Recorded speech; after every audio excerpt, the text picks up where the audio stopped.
I made a spooky Halloween beat. Halloween is just around the corner, and I'm not just putting on a costume. I'm building a soundtrack for the season. But this isn't a how to make a beat video. This is the story of how I took a single, random idea and turned it into a song. Ideally, that will make your hair on your arms stand up. It's only production though, and by the end of this video, you'll see how I created a full-blown track just from a single sound, and I'm gonna share with you one secret trick that lets you make any spooky sound fit perfectly into your song, even if it's in the wrong key.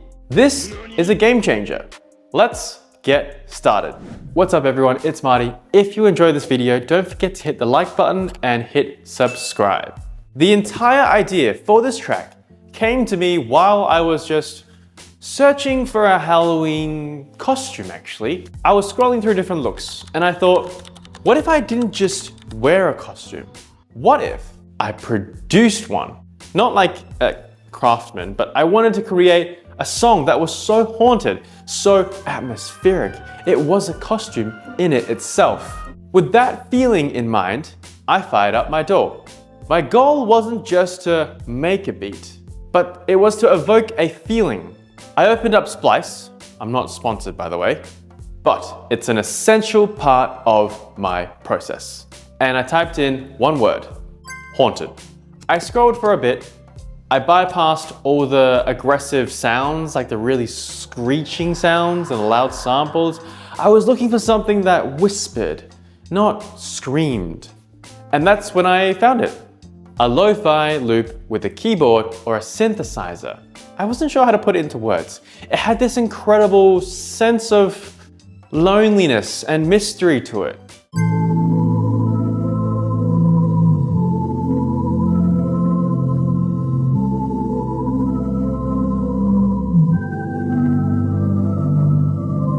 It wasn't in-your-face horror, like a screech. It was a quiet, creeping dread that gets under your skin.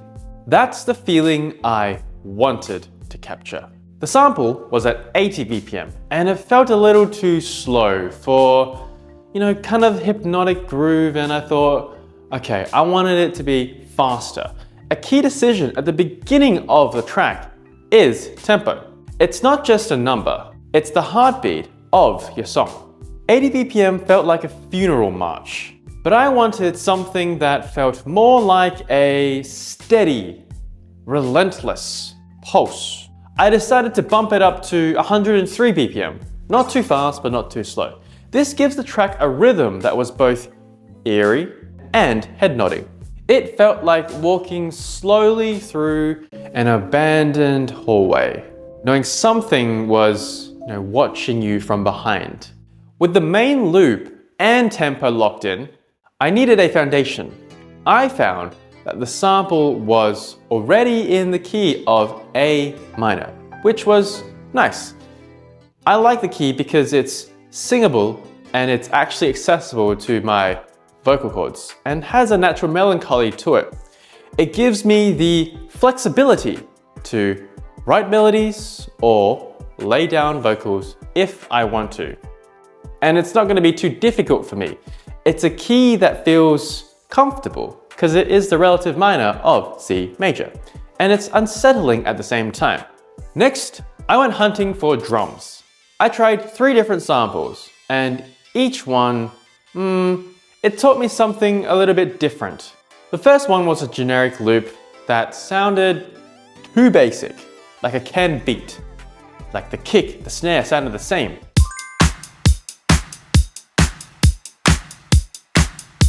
The second one was better, but it lacked a bit of character.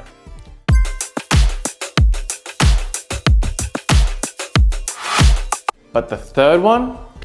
Well, this one had some subtle pitch variation, and you have to listen carefully into the sample themselves.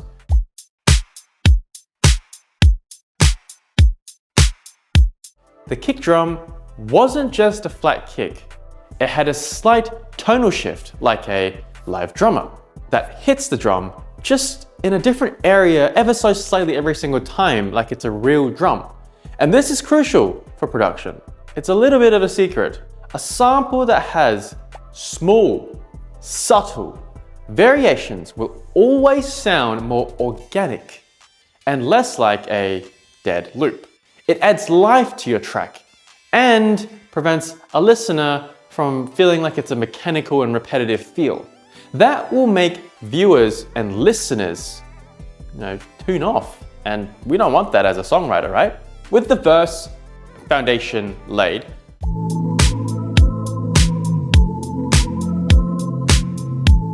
I knew the chorus needed to be different. It needed to hit different.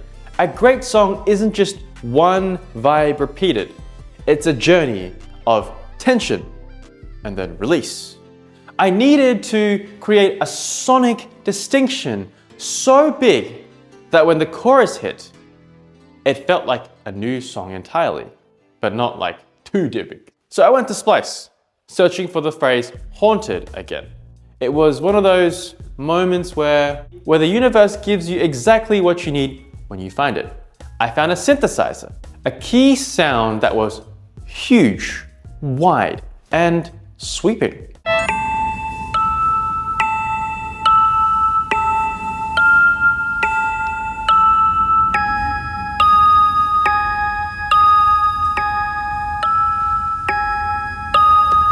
It had this grand, unsettling feeling, like an old church playing a demonic chord. Bit exaggerated, to be honest.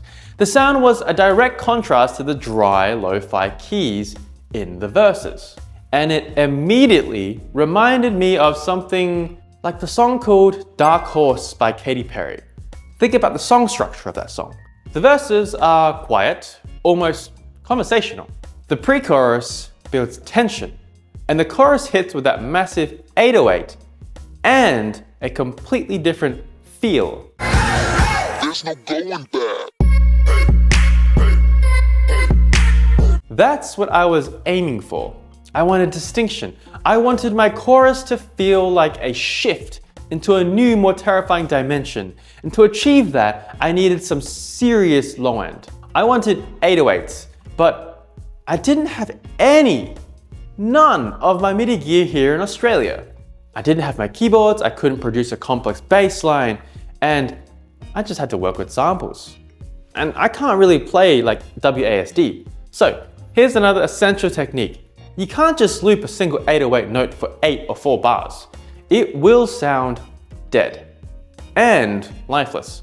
I had to get creative. I found a great 808 sample and decided to chop it up.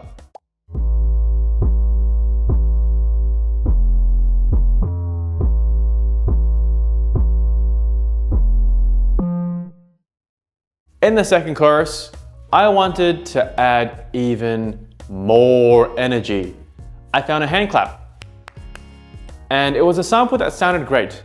But looping hand claps can make the track sound cheap and repetitive. So I applied a small but crucial change. I changed the pitch of the hand clap. Each sample was up by a few or down by a few cents. And it makes a subtle difference because it makes the clap sound like they were real. Like if you listen to this, it's a different pitch every single time. And it feels more organic and professional. It's a kind of detail that keeps the listener hooked.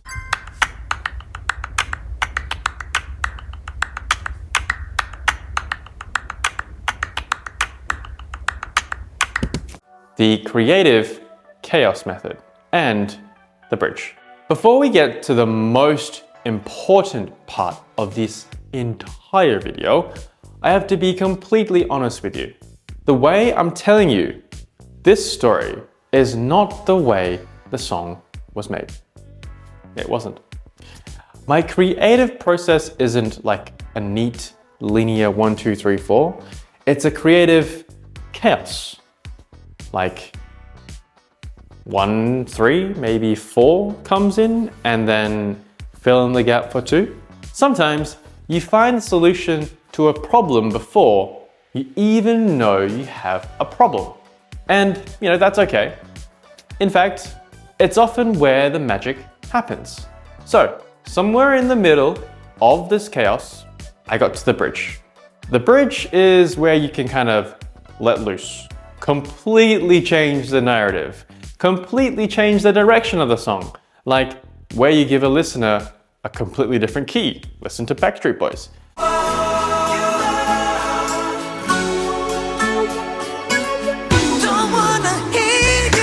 Or a moment to breathe before you bring them back into the main theme of the chorus. I kept it in the key of A minor, but I found a new synthesizer, a new sound, and it was completely different to what I had before, a completely different new departure from everything else in the track. This sample had a bit of a bass element, and it had some keys and it had some unique textures that I really liked. So I just let it breathe.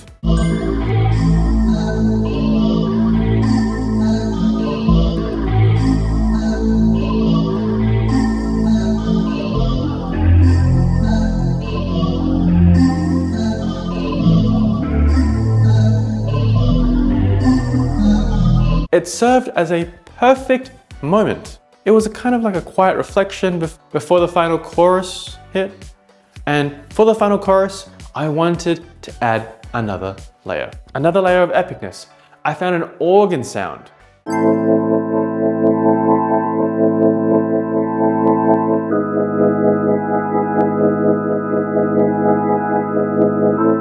It was like I was playing in the church. It was perfect. It was for the final touch and it was just so good. The organ added a massive church-like feel with the reverb, and it made the final chorus just feel huge and powerful. And it cemented that cinematic vibe. I also added some hi-hat percussion to give it a bit more energy. I also realized that I needed to build the intro because I later decided to add a guitar in the second verse. We'll get to that in a bit. It would sound too random if you just heard a guitar and it appeared out of nowhere. So I went back, added a little intro with guitar and established a sound early on. It's another lesson in continuity and creating a cohesive story.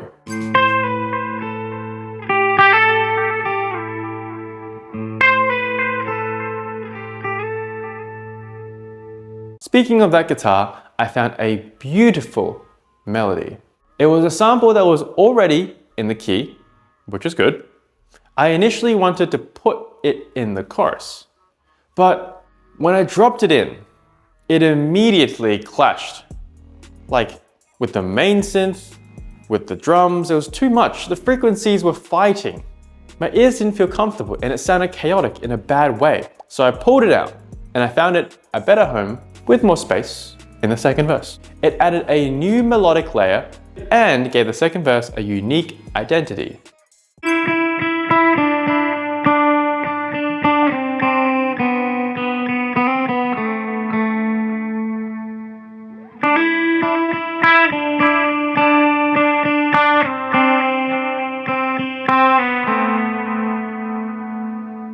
Then, of course, a song like this needs rises.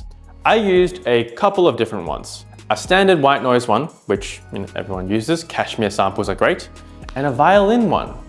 Here is another small detail. This kind of makes a huge difference, and the attention is in the detail. I took the violin riser, I pitched it up by just a few cents each time, like tiny amounts, and it's so subtle. But if you listen closely, it makes the riser feel like it's building more and more and more tension, preventing it from sounding repetitive. Finally, at the end of the second chorus, I decided I needed a breakdown. I needed a moment of suspense before the final build-up. So I found a really spooky sound. It was like a wind gush. And the only problem was, I didn't know how to use it in a key. It was like a bit off key and it sounded a bit weird. So what do? I don't do what most people do and just move on. I don't skip it. I try and fix it so it fits and works for me. But this is where the biggest payoff of this entire video comes in.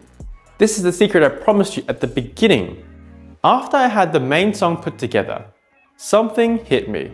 This track was making me feel like I was in a scene from Michael Jackson's Thriller. And I thought to myself, what did that song do that made it so iconic? I mean, it's Michael Jackson. So I went and listened to the master track on Tidal, and I noticed something incredible. I never paid attention to this. All the incredible details, like the creaking of the door, footsteps, the massive reverb, and the voice actor. Did you listen to that? Most importantly, the wolf howls. Thriller doesn't just use music, it uses sound. And it uses sound effects very well, and it creates a world that my song was missing.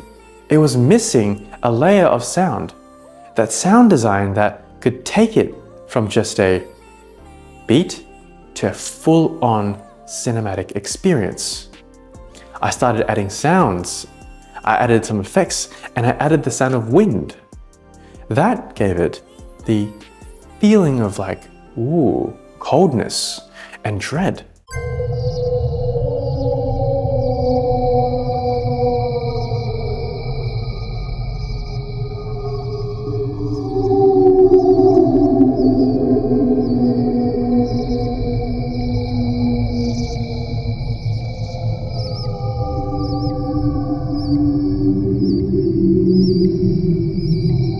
I added the sound of crows, and it felt like it was in Naruto for a second. And that spookiness, like Itachi. The crows were actually a little bit overpowering for the music, so I had to reduce the volume.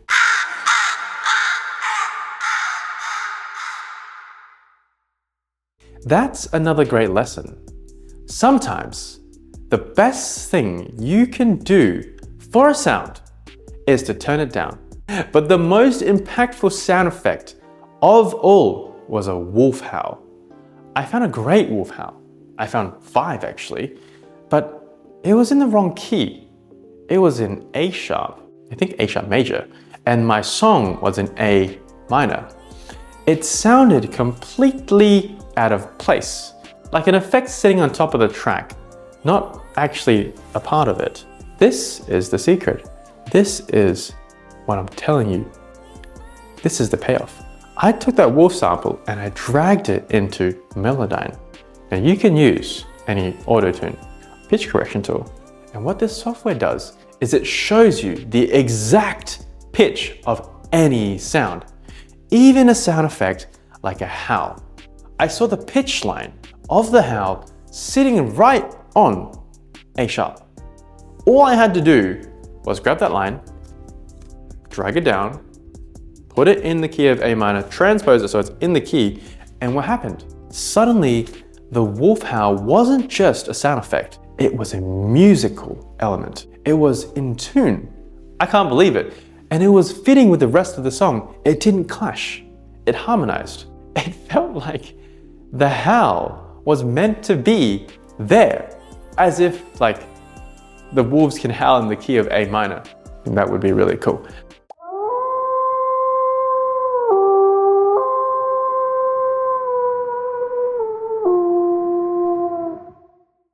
I added a different wolf howl from a different wolf breed probably, and I added it to the downbeat of every pre-chorus, each one tuned perfectly to the key. And when I played the song back, oh my god, they just fit perfectly. I honestly was blown away. It started to sound legit. It started to sound like a finished song that was professional.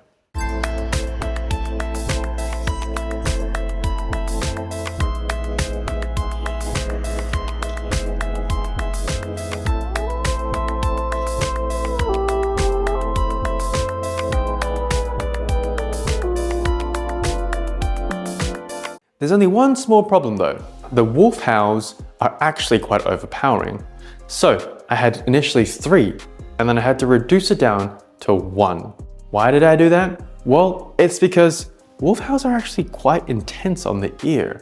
And with all these frequencies combined together, and the wolf howl and the vocals, it kind of feels like it's too much.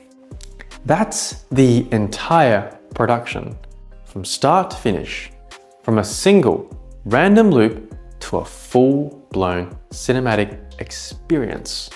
The secret isn't just about finding the right samples, it's about respecting the art of sound design and making every element, even the scary ones, a part of your song's DNA. The payoff is a track that's not just music.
It's a world, like Alan Walker world. It's not mixed right now, it's not mastered, and there are no vocals yet. I don't have my microphone and audio interface with me right here in Australia, right now. But if you want to see me lay down some vocals on this and show you my mixing process, make sure to leave a comment down below.